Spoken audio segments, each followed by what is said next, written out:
dos Apóstolos, capítulo de número 16, verso de número 25.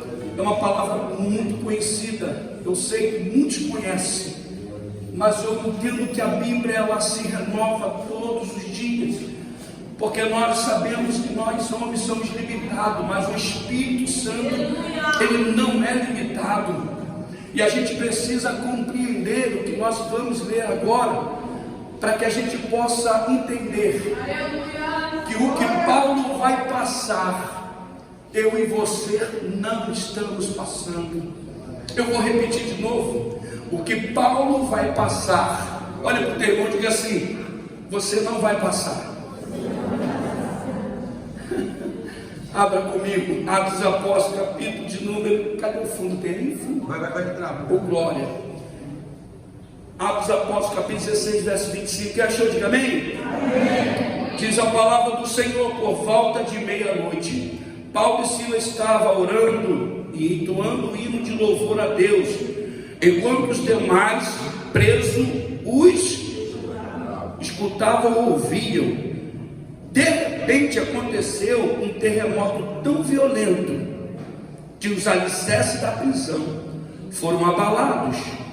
No mesmo momento, todas as portas se abriram e as correntes que prendiam a todos se soltaram. O carcereiro despertou do sono e, vendo abertas as portas do cárcere, desembanhou sua espada a fim de se matar, pois concluíra que os presos todos houvessem escapado. No entanto, Paulo gritou: não te faça isto, eis que estamos todos aqui. Então o carcereiro pediu luz. Carcereiro pediu o quê? Luz. Correu para dentro e trêmulo atirou-se aos pés de Paulo e Silas. Em seguida conduziu-os para fora, rogou-lhe: senhores, o que preciso fazer para ser salvo? Todos comigo no 31, por gentileza. 1, 2, 3. Eles vão reter. Creia no Senhor Jesus, e assim será. Tu e a tua. Você toma posse dessa palavra. Você pode abrir a boca para dar glória e tomar um assento. Oh glória a Jesus, aleluia. Eu vou esperar todos se comporem, porque tem algo muito atrativo e muito destinado a nós dentro dessa mensagem. Olhando para a Bíblia, o livro de Atos dos Apóstolos é um livro muito bom de se ler, porque é um livro que vai dar continuidade ao que Jesus ensinou aos seus discípulos. Preste bem atenção aqui, querido. Nós estamos vivendo um evangelho hoje que as pessoas não querem mais suportar as aflições desse tempo. Nós estamos vivendo um período de evangelho que a gente tem visto uma geração querer tudo pronto e preparado, esquecendo de que em toda a história da Bíblia você não vai encontrar ninguém vivendo o evangelho de boa, ou de uma vida atribuída ao seu próprio capricho. Sabemos nós que Jesus, ele foi e sempre será o principal sacrifício de toda a humanidade, segundo a sua palavra. Se cada um de nós estamos aqui, é porque nós entendemos que através do sangue dele nós fomos alcançados. Todo mundo sabe que não era para nós estarmos aqui, principalmente o gentio. A prova maior disso é que quando Paulo ele ainda está com o sentimento de Roma entranhado em sua alma, ele quer perseguir quem está no caminho. Assim também éramos nós. Quando estávamos no tempo da ignorância, batiam na nossa porta, perguntando se a gente queria Jesus ou receber uma oração. Uns tacavam água na cara do crente, uns desfaziam até mesmo da própria palavra. Eu vi a gente no tráfico de droga O pastor capaz de dar um folheto para fazer canudo e usar droga. Só que, irmãos, a Bíblia diz que de Deus ninguém zomba. Então Paulo aqui, ele está naquele período da ignorância dele. Agora ele não conhece de fato quem é o verdadeiro Cristo. Porém, então ele atribui a perseguir a igreja, a enforcar os crentes, a levar os crentes presos.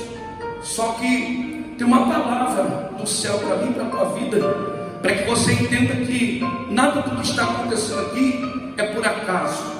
O sangue que está neste copinho, ele é simbólico, simboliza o sangue a qual Jesus disse, através do próprio Paulo: aquele que comer da minha carne e beber do meu sangue, esse terá parte comigo. Então Paulo aqui, ele ainda não conhece o verdadeiro Cristo. Mas quando ele pede carta para ir a Damasco, aonde os que eram do caminho, segundo a Bíblia diz, que aqueles que eram do caminho, Paulo vai dizer, me permita a encontrá-los e matá-los. A Bíblia diz no capítulo 9 que Paulo, desejando morte, expirando morte, ele parte com os seus companheiros em direção a pegar aqueles que eram do caminho. Olhe para quem está perto de você e diga assim: ainda bem, pastor Sérgio, que nós estávamos fora do caminho, mas a gente teve um encontro com aquele que era do caminho. Paulo, então, fora do caminho, ele está querendo, Diácono Jorge, perseguir quem é do caminho. Você pensa que vai ficar só nisso? Eu estou só na introdução, calma que você vai pular. Então a gente olha e vê que no momento que Paulo está dizendo: eu vou matar, eu vou torturar, eu vou destruir, ele não sabe que os dias deles estão contados.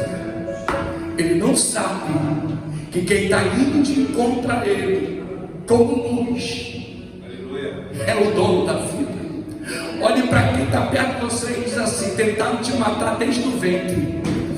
Alai, show e daragai.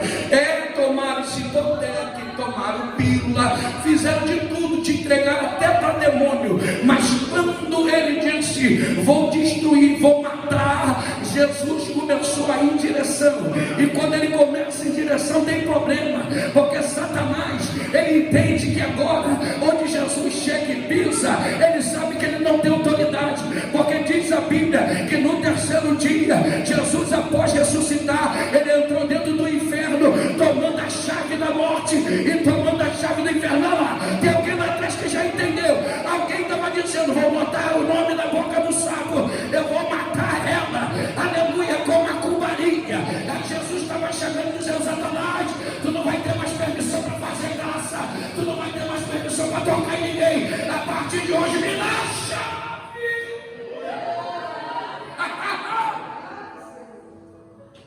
Interessante que Paulo vai ter que provar, mesmo ele querendo matar alguém. Pela morte não tem mais autoridade. Meu pastor, isso aqui é sério. É onde Paulo consegue ter a oportunidade de ter um encontro com aquele que tem a vida.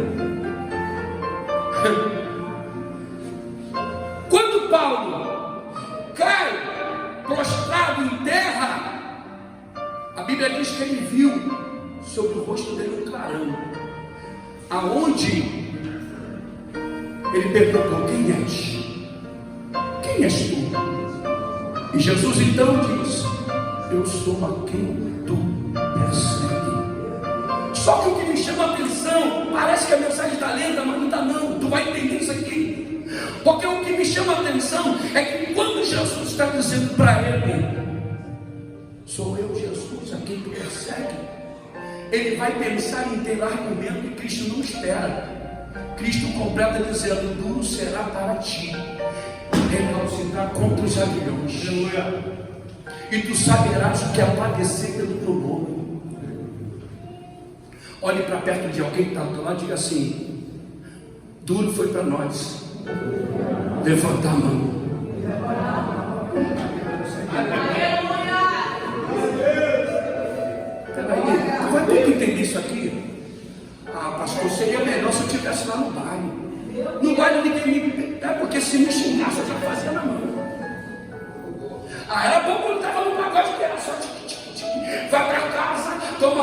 tinha trabalho. Tudo foi para te levantar a mão. Eu vou falar até alguém entender, pastor, tenha paciência comigo, porque alguém tem que entender isso lá embaixo, porque a gente aqui em cima sabe muito bem o preço que é, depois que a gente levantou a mão. Será que alguém está embaixo aí entendendo? Porque você agora é perseguido, porque agora alguém tenta te matar, porque agora alguém tenta te jogar, aleluia, dentro do calabouço, alguém arruma uma calúnia. Não é porque você é bonita, não é porque você é bonito, é porque você tem a marca da promessa, e quem tem a marca da promessa, agora não tem como mais sair da presença. Mas Jesus então prepara Paulo e diz: tu saberás o que é padecer pelo meu nome. Isso mexe, porque a gente quer um evangelho que as pessoas nos sirvam. É bom ser servido, olha para o teu irmão e diga assim: é bom. Só que o evangelho não é. O evangelho é de dar primeiro para depois.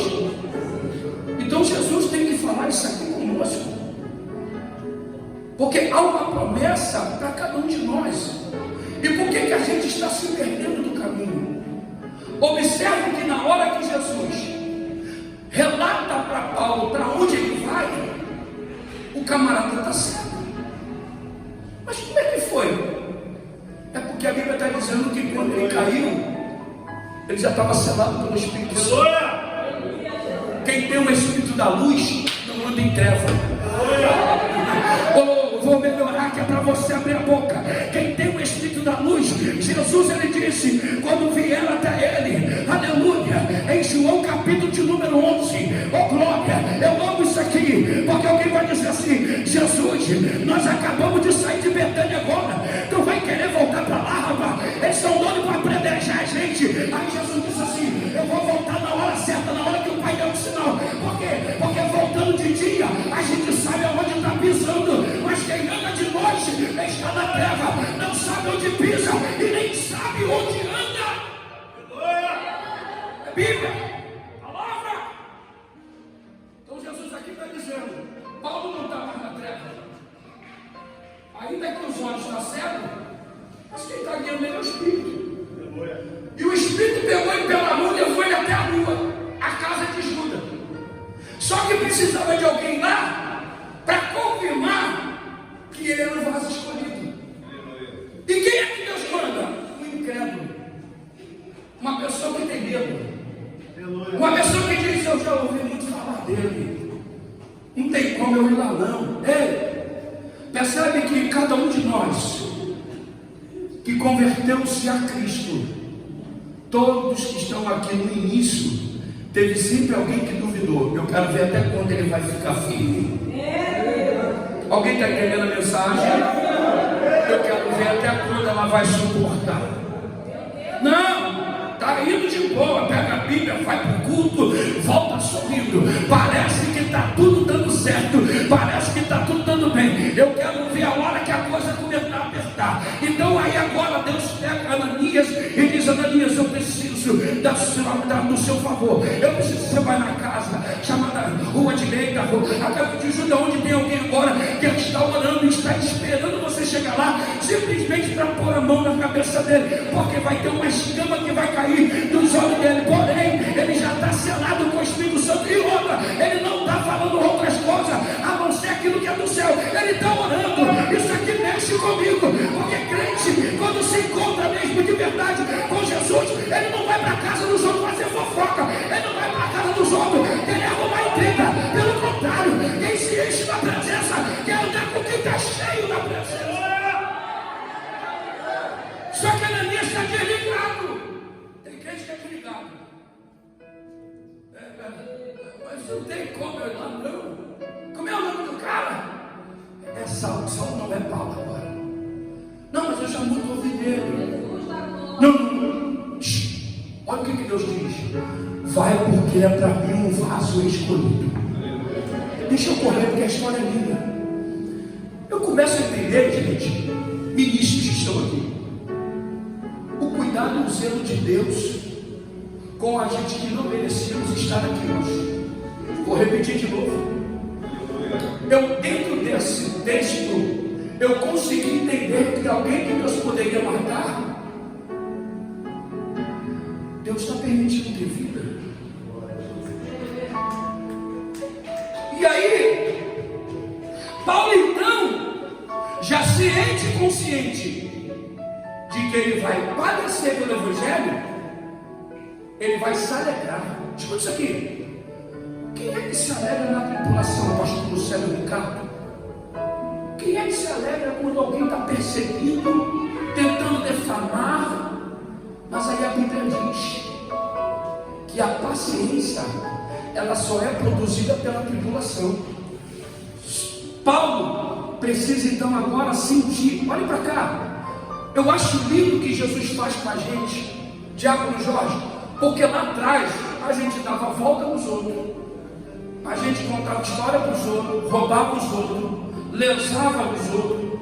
E aí ele está dizendo assim: olha, eu te converti, mas você não vai deixar de passar pelos teus processos. Por quê? Porque Paulo vai ter que entender aqui, irmão, que tem coisas que ele vai ter que ser preparado para que ele de fato suporte o que a gente acabou de ler aqui no capítulo 16. Não dá para me falar nos capítulos em detalhe por causa do tempo, mas se você observar, parece até que quando Paulo ele teve encontro com Jesus, parece que Jesus estava dizendo para ele assim: ó, tu vai ser experimentado, mas tu nunca vai estar sozinho. Por quê? Porque eu já te dei o Espírito Santo. Para quê? Para tu ter o discernimento, que quando você estiver passando por algum processo, entenda de que você não está sozinho. Será que alguém aí embaixo entendeu? Tem gente reclamando do que está vivendo, mas esquece do que aprontou lá atrás. Eu não posso reclamar de nada. E vai de favela, fiz muita mãe chorar, eu fiz muitas mulheres ser iludida por mim. Aí quando chegou a minha época, Deus tirou 50 mil da boca, eu ganhava 50 mil, final de semana, vale no buraco quente, 2004, 2005, 2006, eu desceu dentro do buraco, ali 13 pessoas caídas, a gente trocando tiro, de dentro do buraco para dentro do viaduto, ele meteu o pé, no outro dia vamos lá, perdemos 5 companheiros, helicóptero caiu no Sampaio, e ali aquela guerra toda, aí eu vim para o Evangelho e vou viver de boa. Não vou sofrer nada. Aí quando é melhor voltar para a boca de novo. Sentar na boca, vender droga o dia todo. E quando fosse de noite eu faria pastor. Não dá para entender isso, irmão. Quando lê a Bíblia não dá para suportar isso. Não dá para dar no meio do povo que acha que isso aqui é brincadeira. Que nós estamos aqui para enfrentar. Vai estudar a história de quem se entregou para Jesus. Eu não quero sofrer não, pastor. Pastor, sofrer muito ruim. Vai lá, meu Evangelho. Sofra sem Cristo. Porque sofrer com Ele é como eu falei no sábado. A tempestade que surgiu para provar a fé dos discípulos em Marcos capítulo 4, verso 35, foi para experimentar isso, para ver se eles realmente tinham guardado o que Jesus ensinou. Você acha que a Bíblia é para quê? A Bíblia é uma regra de fé, irmãos. A Bíblia é que vai fortalecer eu e você. E vou dizer muito claro aqui, porque o pastor Sérgio Ricardo, nós tivemos a oportunidade de conversar e ontem eu conversei com ele, entregando uma vitória para a mão dele. A gente tem que parar de ficar massageando a cabeça dos outros. A gente tem que parar de ficar pregando o Evangelho que dá para as pessoas aquilo que de fato o Evangelho dá. O Evangelho dá sim, ele dá um bom casamento, ele dá uma vida financeira, mas em primeiro lugar tem que buscar o reino. Se não tem vida de consagração, se não tem vida de separação, se não tem vida, meu irmão, íntegra com Deus, está dando mau testemunho. Paulo teve que se separar, rapaz. Ele ficou foi 14 anos, porque quando ele tentou botar a cara, a Bíblia diz que quando ele pensou em anunciar o Evangelho, os próprios judeus disseram: quem é você, rapaz? Quem é tu para pregar para nós? Estava matando a gente esse dia. Aí Paulo fica assim, peraí, meus irmãos, porque Paulo é vaso. Paulo não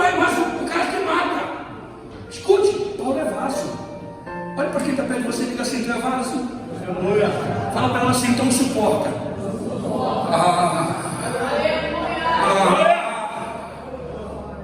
Porque vaso não quebra vaso.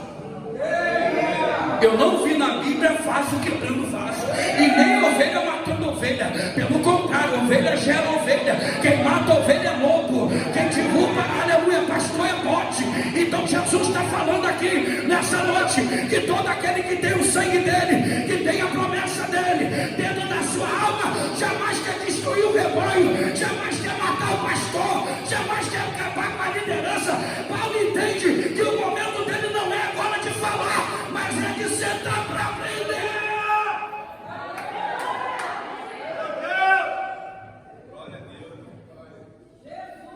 Acabou, glória. Vai acabar mesmo.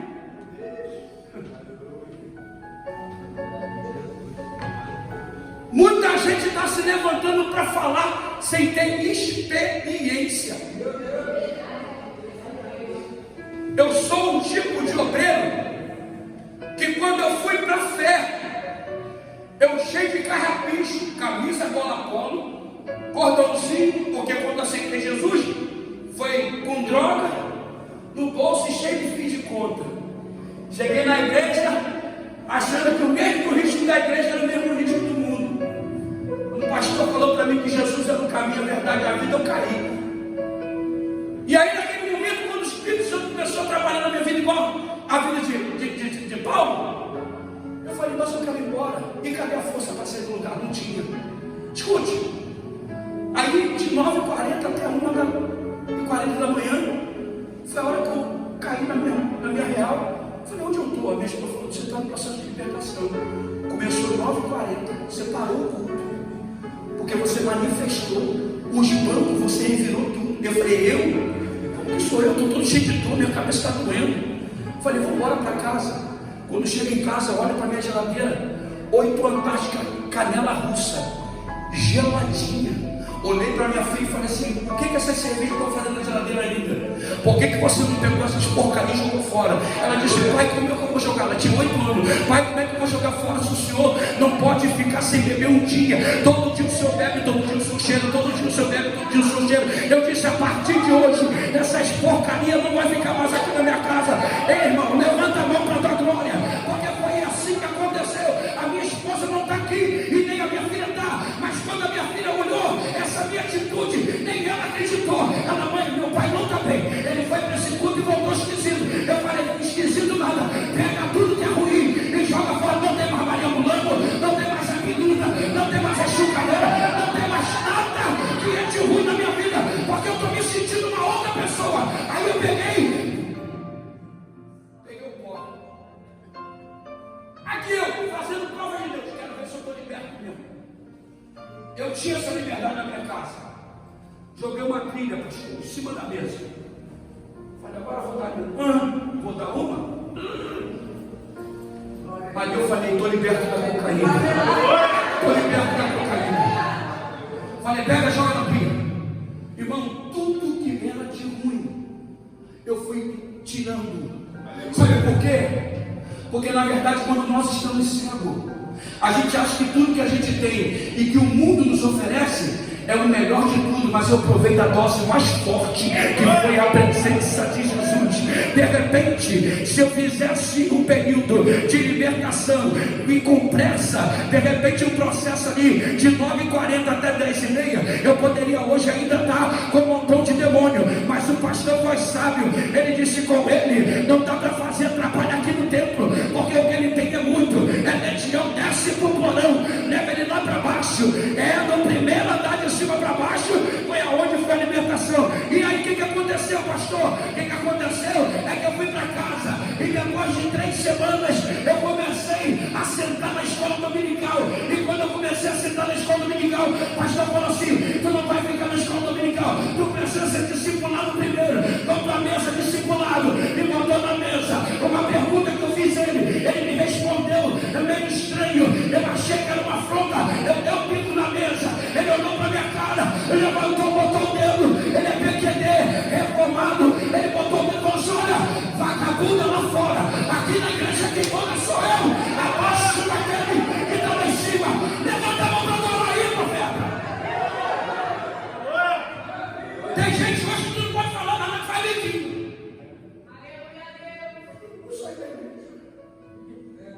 sair da onde? Tu não tem como sair porque o diabo não te quer mais. Glória a Deus. Não tem como. Se tem marca, não tem como sair mais. Então aqui eu entendo que Paulo, ele já era um vaso escolhido desde quando fizeram a reunião, quando Judas morreu. O contexto diz que eles não precisariam tirar sorte, era só eles aguardar o tempo que Deus ia colocar o próprio Paulo junto com os apóstolos. Quantas vezes você ouviu falar na Bíblia, depois que tiraram sorte entrou Matias? Só naquela vez. E quantas cartas Paulo escreveu? Olhe para você e diga assim: muita gente chegou na minha frente, mas já não tem nem mais nome, já está fora, e você está aqui. Sabe por que você está aqui? Porque hoje eu estou aqui como um profeta na tua vida. É porque você tem tido pouca força, mas não tem negado o nome do Senhor. As calúnias se levantou há 10, 5, 6 anos atrás, e você disse: Deus, me dá graça, me dá força para que eu suporte tudo isso. Está pensando que foi fácil para Saulo? Oh, aleluia. Está pensando que foi fácil para Paulo? Paulo então ele precisa sentar para aprender. Aí o que eu entendo agora, que no decorrer da história do capítulo 9 até o capítulo de número 16, agora começa a pregar. A Bíblia fala, pastor Sérgio Ricardo, que ele vai passar agora para a sua segunda viagem missionária. E o que me chama a atenção é que no versículo de número 6, aonde Paulo vai sentir no coração a vontade de ir para a Ásia, e o Espírito Santo vai dizer para ele: não é hora de partir para a Ásia, ficais aí onde tu está, fique em missa. Aí ele diz: não, mas eu estou com vontade. Não demora muito, o Espírito de Jesus manifesta no versículo de número 7 e diz para ele: Paulo, não é hora de você fazer aquilo que tu quer e aquilo que tu deseja. Paulo está com o sentimento de fazer uma coisa ao contrário daquilo que é da vontade de Deus, mas eu glorifico porque o texto me afirma que Paulo obedeceu à orientação do Espírito.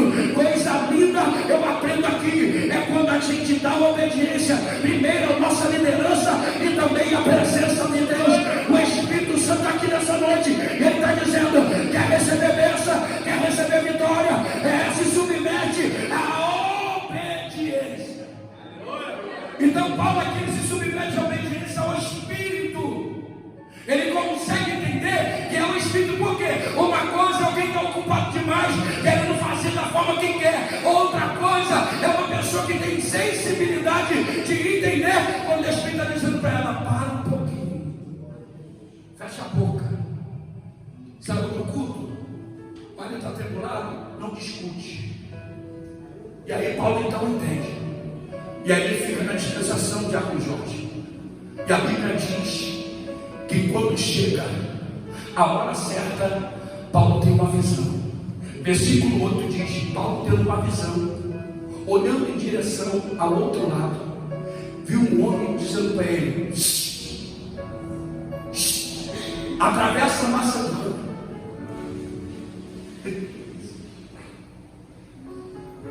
Paulo então entendeu que era o Espírito de Deus dizendo: vai, porque tu não vai passar tu vai passar sozinho.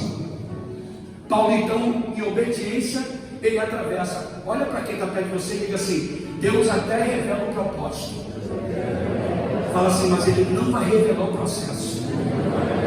Porque se ele começa a falar que Paulo iria para a cidade, para Macedônia, para sofrer o que ele vai sofrer, tu acha que ele ia? Escute. Aí Paulo então pega e atravessa. Só que o texto diz que quando Paulo chega na cidade, essa cidade de Macedônia, na geografia, é em Roma.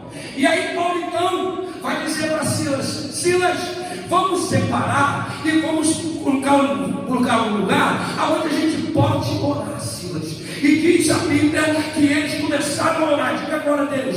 Eles começaram a orar num determinado lugar. E diz que uma mulher chamada Lídia, vendedora de púrpura, entendeu que tinha algo diferente naquele lugar que era próximo à casa dela. Então ela saiu, ela deixou de vender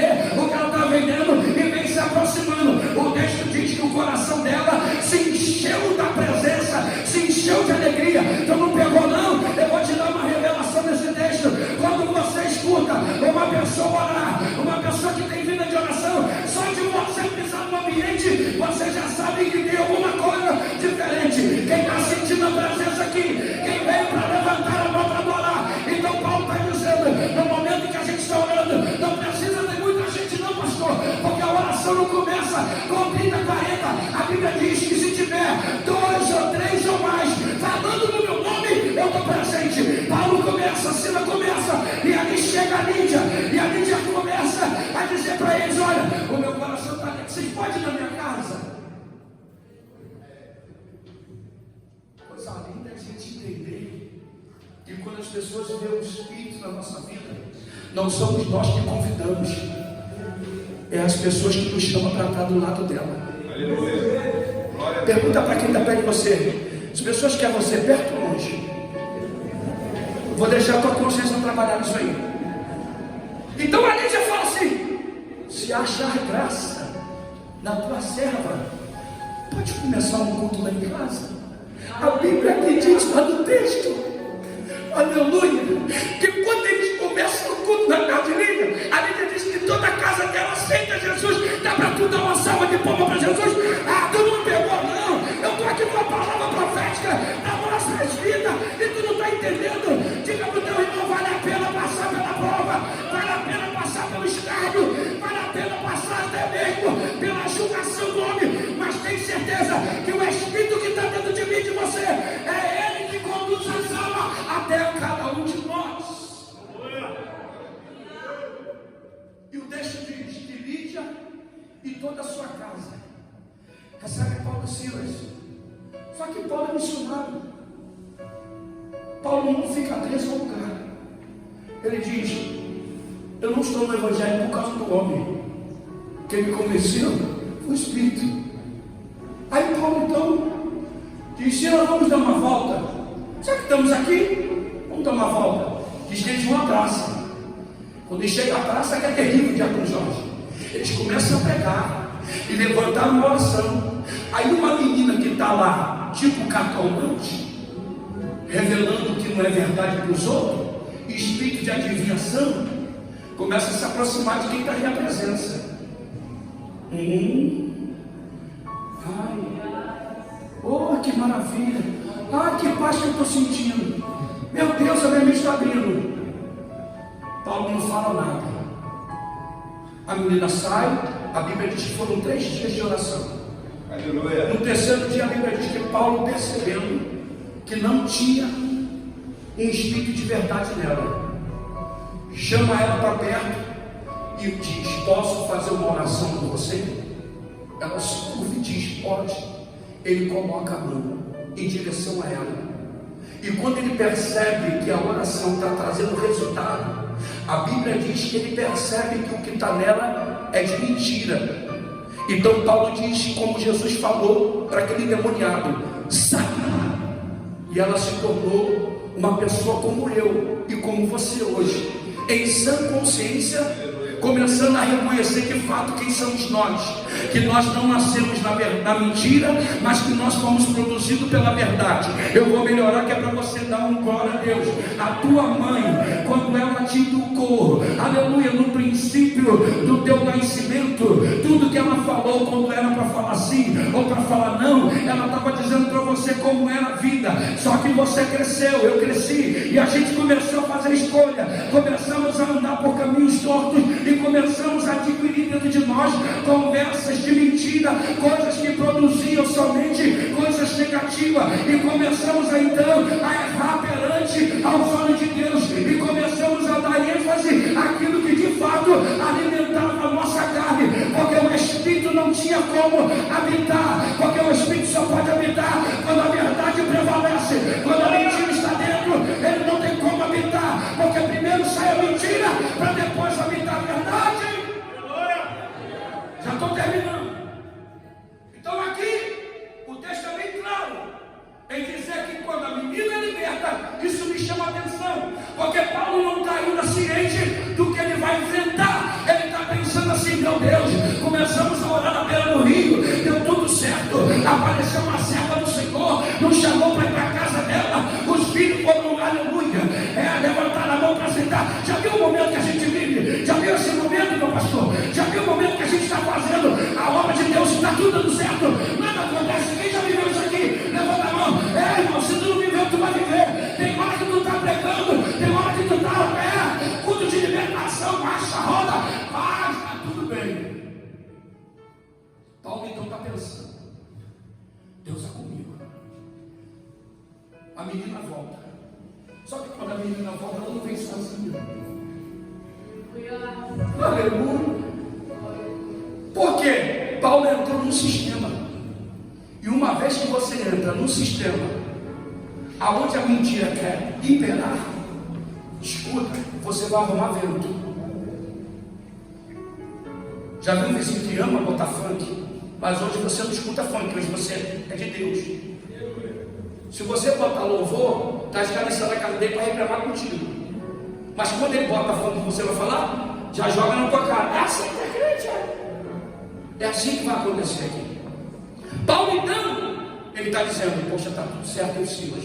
Nós estamos pregando, as almas estão se rendendo. Olha, essa menina agora está normal, não tem mais espírito de mentira e de adivinho. Mas só quando a menina volta, o argumento dela é: eu não vou trabalhar mais para vocês. Ué, por quê? Não, porque tem 2 homens lá na praça que conseguiram me libertar com a verdade.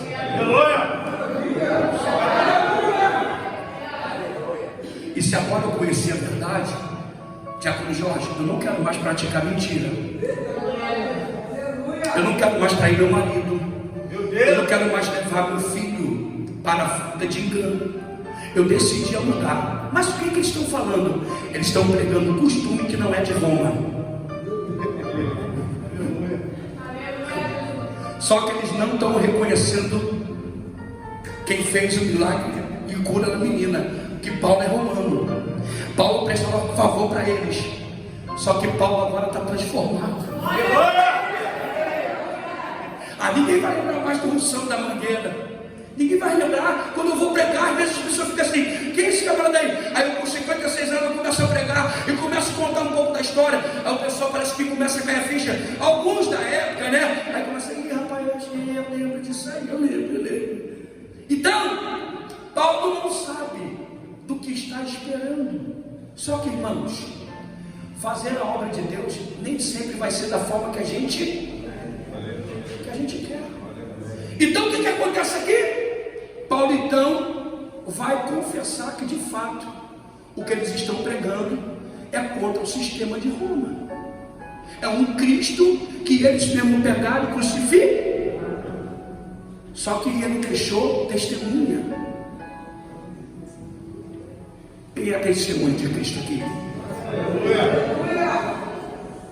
Você é testemunha de Jesus. Tu não é testemunha de Jeová, você é testemunha de Jesus de Nazaré.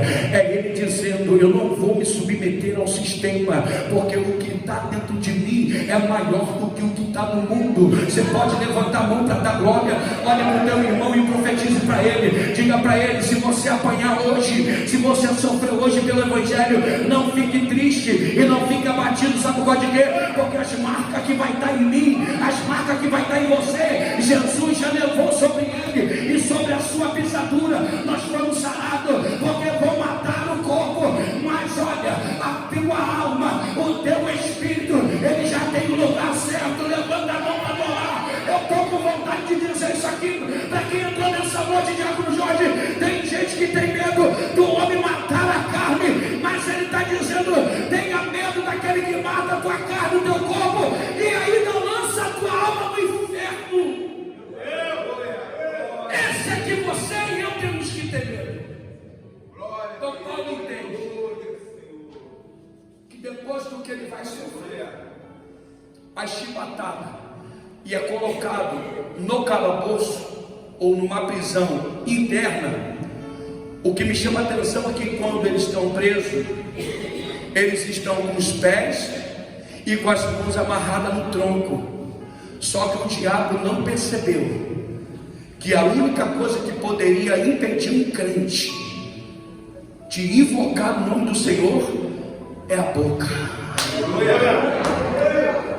Você pode sentar na cadeira e não ter força nem para ficar de pé na hora que te pedem, mas se você estiver sentado, oh glória, cansado do trabalho, mas com o peito cheio de fôlego de vida, é Satanás dizendo: eu pensei que nem pro culto ela ia, só que você veio aqui para desmascarar ele e dizer: eu tenho fôlego, eu tenho vida, e se eu tenho vida mesmo sentado com as pernas doendo, eu ainda tenho boca.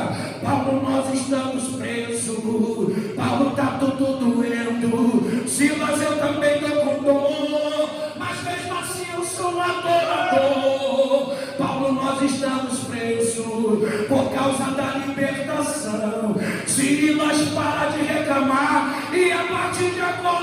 vamos adorar. E quando eles estão fazendo isso, quem está lá em cima, os caras estão no porão, pelo amor de Deus, tu não pegou, tu não ouviu ainda a mensagem não. Os caras não estão lá de cima, os caras estão lá embaixo, estão no subsolo, mas eles estão cheios da presença.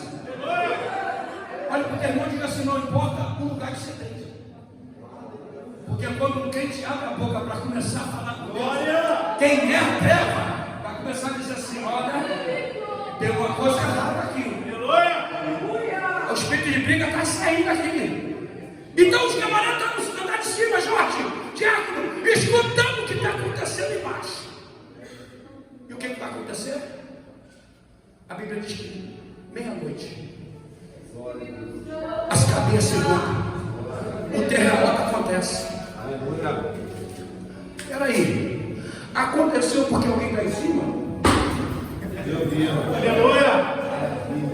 Aconteceu porque alguém que está clamando está em cima?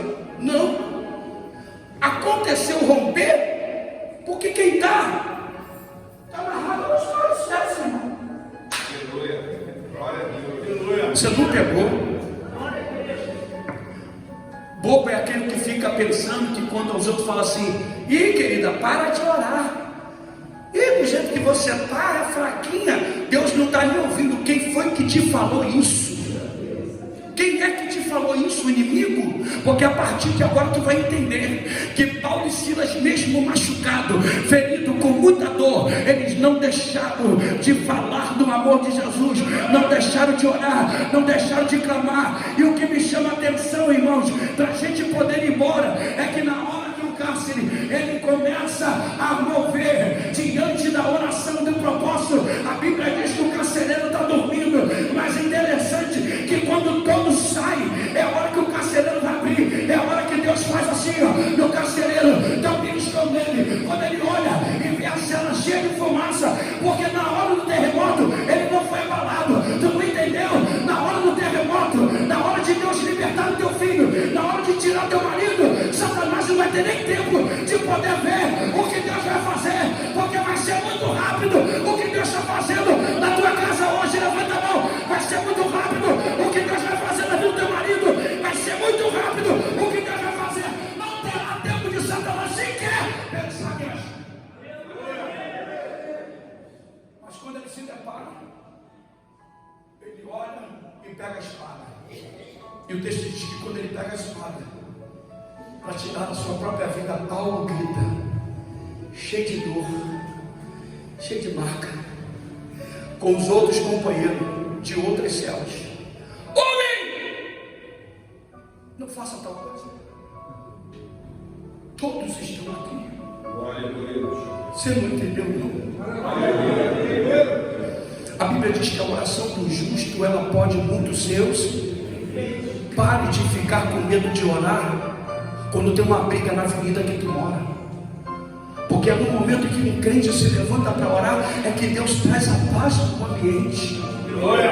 Você tem que sair daqui nessa noite entendendo o poder da oração. O que eu vim pregar aqui nessa noite é sobre o sangue, sim, porque o sangue que está escorrendo em Paulo, em Silas, é um sangue que Jesus, ele já fez com que fosse cumprido na cruz, mas só que Jesus tinha falado para Paulo que ele ia saber o que era para descer. Paulo então está entendendo que toda aquela dor que ele está sentindo, o próprio Cristo dele sofreu muito mais. Olhe para quem está perto de você e diga: o que tu está sofrendo hoje, na frente daquilo que Jesus sofreu, não é nada. Diga para ela: às vezes tu dá uma topada, às vezes falta um feijão, às vezes falta um ovo, a gente abre a boca para murmurar. Paulo está ensinando a gente aqui nessa noite que vale muito mais sofrer pelas marcas de Cristo, mas trazer alma para o altar, do que ficar murmurando por uma coisa que perece. Qual é o intuito do Evangelho? É fazer tu ficar milionário? Mentira. Casa na praia? Mentira. Te prova uma Bíblia. Pedro volta frustrado, barco cheio de peixe. Versículo de número 9, ele diz para Jesus, no capítulo 5, da pesca maravilhosa: aparta-te de mim, não sou digno. Jesus diz: Pedro, eu vou te fazer pescador de homem. E aí eles levam os barcos tudo cheios de peixe para dentro da praia. Versículo 11 vai dizer: e deixando tudo, seguiu a Jesus. Pode me tirar meu carro. Foi falado aqui pelo homem de Deus. Davi, quando sabe que pecou, porque de vez ele estar na guerra, ele ficou no palácio e viu que não podia ver, e ainda se permitiu o pecado da cobiça entrar na sua carne. Ele trouxe consequência para a vida dele e para a família dele. O que a gente precisa entender é que mais vale a gente deixar celular de lado, rede social do lado, mas ter uma vida de experiência íntima com Deus, do que na hora que o celular nos abandonar, a gente não ter força suficiente para poder sair daquilo que nos aprisionou. Então ele está entendendo que ele estava guardando os homens, mas na hora de tirar a vida, ele viu que não tinha mais como, aleluia, poder tirar a própria alma. Por quê? Porque eles viram que alguém que eles queriam prender estava solto, estava liberto. Tu não pegou. É Paulo dizendo: da mesma forma que Jesus me encontrou a caminho de Damasco, eu estou te apresentando esse Jesus hoje. É a hora que o homem vai pedir: me dá dessa luz. Paulo vai dizer: eu te dou. Sabe por quê? Porque se você crê no Senhor Jesus, será salvo tu e a tua casa. Levanta a mão para adorar. Eita, glória a Jesus. É o que ele está dizendo. Paulo também entendeu que quando ele estava cheirando a morte, ele também entendeu que a luz que alcançou ele, dando a vida a ele, é o momento de mesmo ele com dor.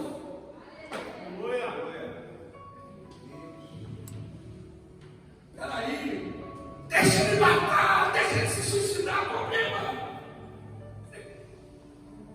Eu estou com a pessoa que estou chocando. Morre. Não, Paulo não vai nem lembrar da dor. Aleluia.